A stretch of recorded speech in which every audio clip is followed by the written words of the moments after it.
Thanks a lot for the kind introduction. Yes, you are completely right. This is not scientific, but it's really, really important what I'm going to talk about. First, my disclosures. Well, before I start, I'd like to give you some definitions. The Oxford Dictionary says migration is the movement of people to a new area or country in order to find work or better living conditions. So we have different reasons to migrate to another countries. And today I will put a focus on forced migration. I will put a focus on refugees who are on the run. This is our challenge, and although I'm going to focus on the Middle East crisis today, we definitely have many other problems or hotspots in the world, also affecting patients from countries where hemoglobinopathies are very common, like currently in Bangladesh with the Rohingya refugees. And you can see in the middle, the Berlin Tempelhof Airport is the biggest refugee camp in Europe. It hosts 3,500 refugees.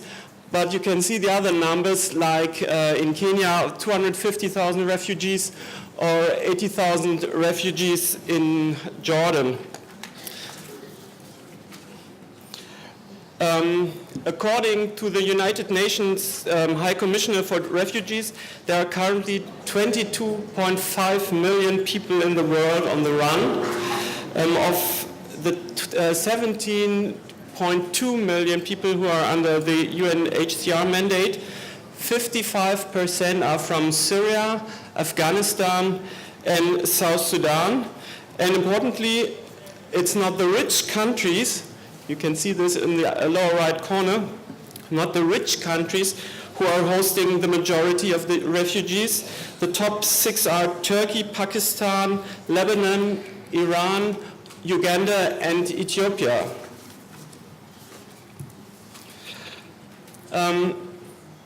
This is Muhammad.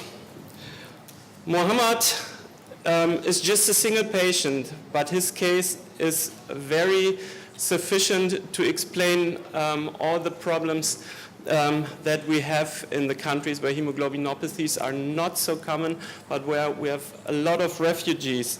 When I first met him, he was 12 years old. He was from Syria, suffered from beta thalassaemia intermedia. In Syria, he received transfusions occasionally, and when the war began, to reduce the transfusion burden, he was splenectomized. A couple of months later, he developed a stroke, and since then, he is dependent on a wheelchair. So, Muhammad has several anti-erythrocyte antibodies, alloantibodies, autoantibodies, that make him very difficult to transfuse, in particular in case of an emergency. He came with very prominent physical stigmata of thalassemia, severe iron overload because he never received any escalation, and he was colonized with a multi-drug resistant pneumonia. He and his father fled from Aleppo in the summer of 2015, leaving back the mother and 2 siblings. The father carried Muhammad from Aleppo to Athens on his back, where they bought a wheelchair on a flea market. Then they used the Balkan route to illegally enter Germany, and they took all the risk of this tour. It took them 6 weeks. And when Muhammad was under medical treatment, we tried to reunify his family, but this proved to be extremely difficult. So another category of problems, psychosocial problems. At that time, the mean waiting time for an appointment at the responsible German embassy in Beirut was 14 months. So this was the time his family had to wait until they could apply to follow the family to Germany, or Muhammad and his father to Germany. So what the family did was to try something different, and they lost $10,000 when they were trying to buy an earlier appointment. They also lost the whole family of the father's best friend when they tried to come to Europe legally over the Mediterranean Sea. I've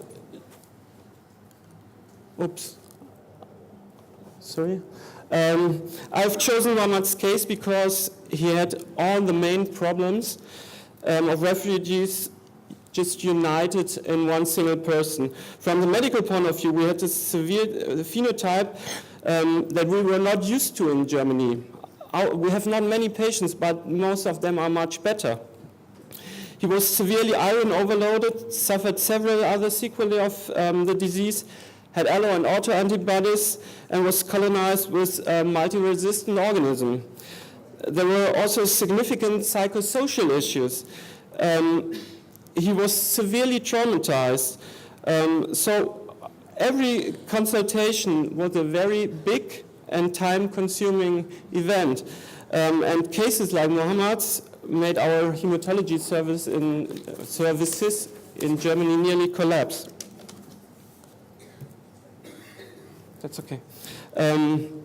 So this is an overview of the top eight countries under the aspect of applications for asylum in 2016.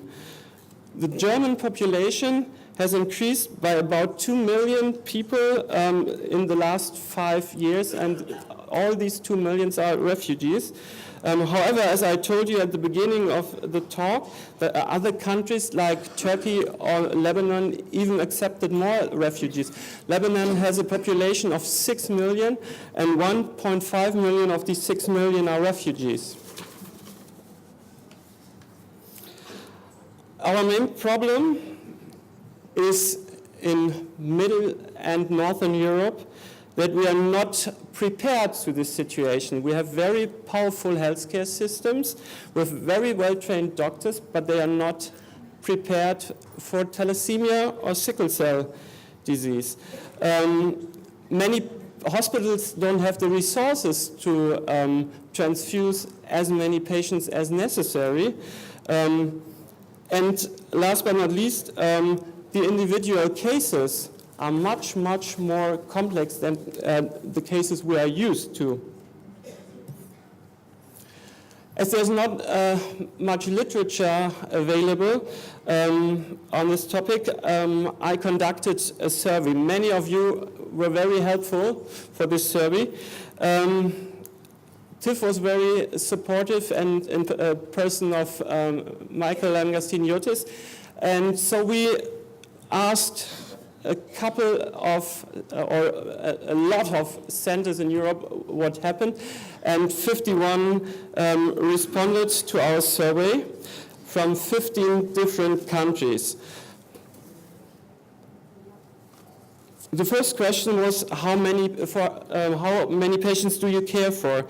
And you can see the number is really significant: 6,979 sickle cell disease patients, 4,469 thalassemia patients. And these data were not estimates. 70% of them were taken from registries or local databases.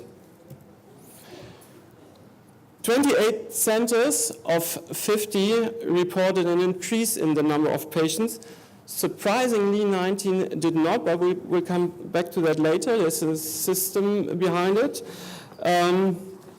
Here you can see the number of, or the centers who reported an increase and those who didn't. And you can see that there's a tendency towards the Balkan route, where the centers observed an increase in the patient number.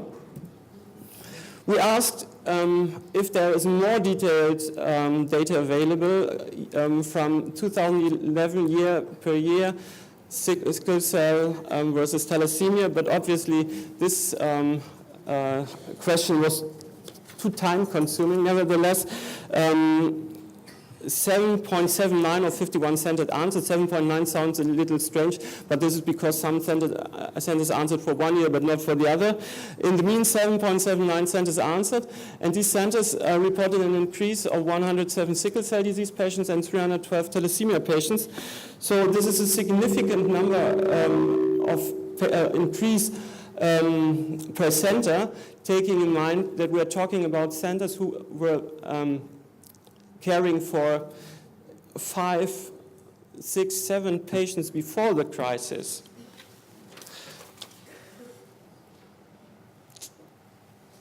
So where do the refugees come from? 15 centers reported Syria, 1 Arab countries, 8 said Sub-Saharan, 2 Albania, 1 Middle Asia, and 1, this is really interesting, this was a center from England, reported Spain. But the number was 5.